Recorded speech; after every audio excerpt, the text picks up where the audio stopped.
Austin, you're my home. Doo doo doo doo doo doo doo doo doo doo doo doo.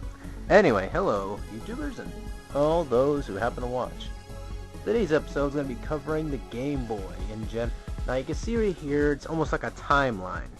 You got it from 1989, which got originally released in Japan. I believe that was in April, the beginning month. I wrote this down by scratch, just as I was trying to guess. I mean, I looked it up again also on Wikipedia to double check, and I was right, actually, for the years for the first Game Boy. Now, today we're also going to be talking about all of these. I'm going to briefly go over each one of them, and give you a little bit of a review for them. So, alright. First things first, the Game Boy, the original one. This is, of course, the later years development model, which, of course, this was not originally came out with the original Game Boy, which is like the gray model. I got this a little bit later on in life. This was my first official console, or handheld in this case. The funny thing about it still works great. And this is the funny thing about Game Boys. These things last forever, as long as you take care of them.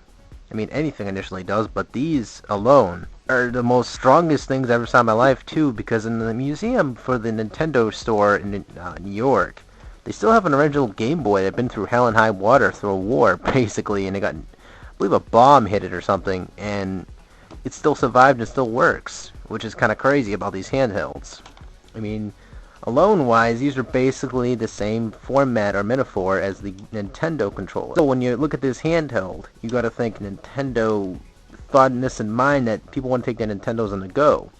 And to the later years, Nintendo did pull out good titles to Nintendo at the end of the years, like Kirby and everything, but games that were for this handheld, like early on, were actually a little bit better than the actual console itself, which was kind of shocking. A lot of the quality and everything were just over the top. Like, most of the developers who worked on this were just like, kaboom. Later on, ignore a little bit of the drawings and everything like that, I was bored. But later on, they decided to make, or try to keep the name Game Boy fresh in people's mind when it came to the market. They made these smaller versions because, they try to fix a lot of the problems that, well, the size of the Game Boy wasn't really stationary when it comes sticking it in your pocket. I mean, come on, who the hell want to stick this gigantic Game Boy in their pocket? Besides someone in a big pocket. I mean, this alone, to this date, I still kind of carry this thing around in my pocket and walk around with it. I mean, I got this at a thrift store for like $3. But alone, this thing still stands out to the test of time. It works great. I mean, the battery life on this thing is excellent. I'm using like generic batteries. And alone, still works great. Great, handles great, and, games have no problems loading up and playing. Later on, of course, Nintendo wanted to push past that barrier of just the gray palettes and everything, the 3 shades of gray or so, and, wanted to go with the whole entire color again, and, to try to beat out cell phones and, all these competition that came out, like the Game Gear and, all the Linux. And they did it, obviously, successfully well with the Game Boy Color. Now, this, of course, is the Pikachu edition, or the Pokemon edition. This for Christmas one year. It came with this in a bundle, the Pikachu edition. No batteries in this, because I just keep it storage. But, the interesting thing about this one is it also had this little gimmick here as well, that it connected to each color Game Boy, and, I didn't quite see that being very useful. I just initially just used one of these things, which hooked up on the side here, and you just traded Pokemon or whatever game connection you did. This was really the Wi-Fi back in the day. It was all this type of style. It's interesting, it wasn't over the top or extravagant, but you can still play Pokemon that way as well.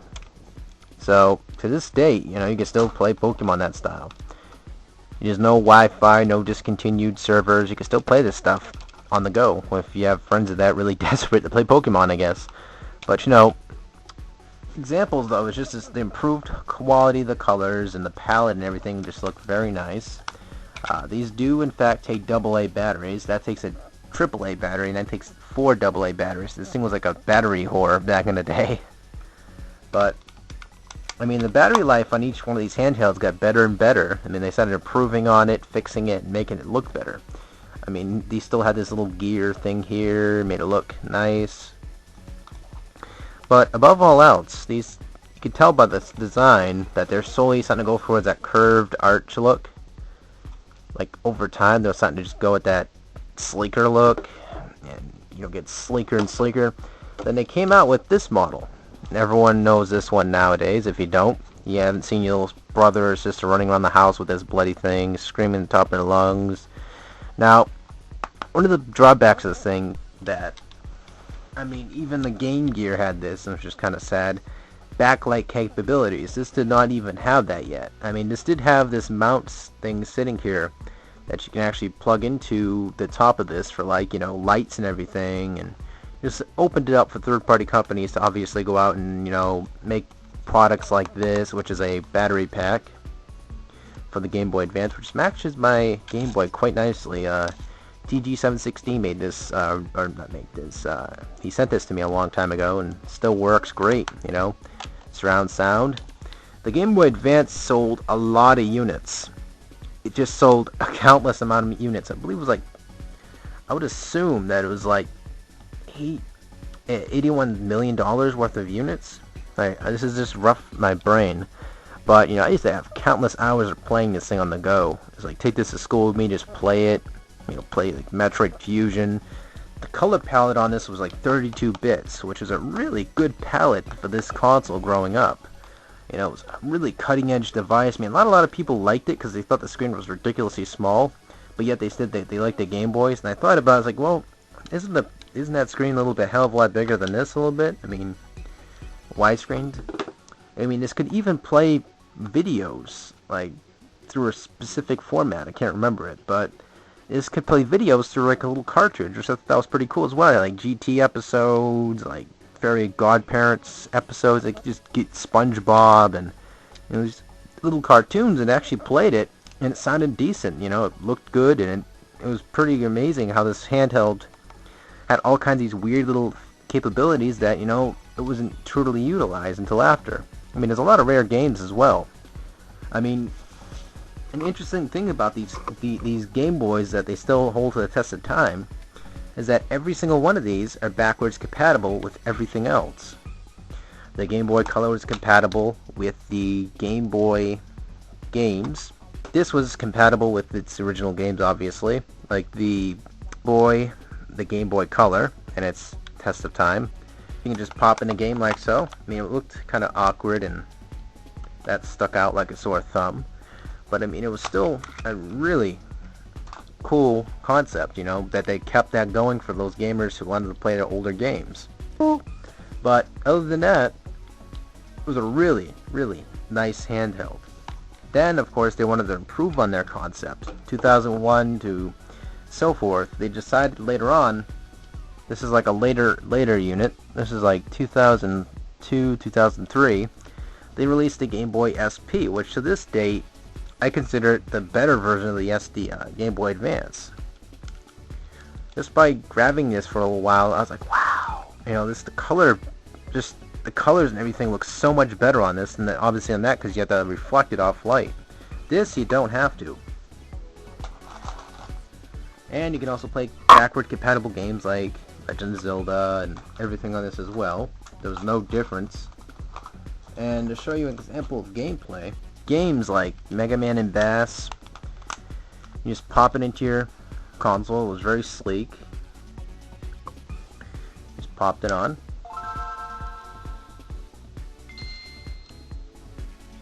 Got this bright color as well. It's like, boom, bright. I mean, it is so bright, rather.